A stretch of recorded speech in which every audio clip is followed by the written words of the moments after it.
జీలకర్ర, ఆవాలు, మినపప్పు, పల్లీలు, శనగపప్పు, పచ్చిమిర్చి, ఆనియన్, కరివేపాకు వేసుకుందాం. దీంట్లో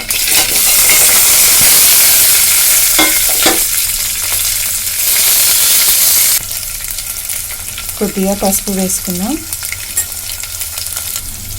మనం అటుకులు ఉప్మా వేసుకుంటున్నాం కనుక ముందుగా నానబెట్టుకున్న అటుకులు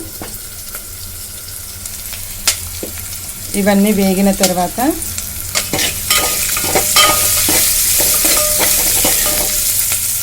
నానబెట్టుకున్న అటుకులను వేస్తే అటుకుల ఉప్మా రెడీ.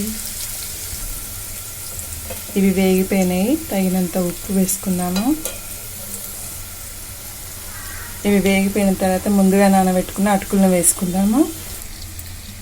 ఇప్పుడు ఇందులో అటుకులు వేసుకొని ఒకసారి కలుపుకుందాము.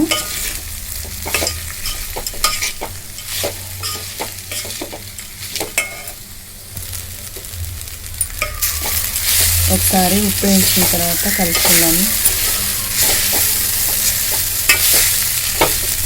ఇలా బాగా వేడెక్కినాక స్టవ్ ఆఫ్ చేసుకున్నాం. రెడీ. వేడి వేడి అటుకులు ఉప్మా రెడీ.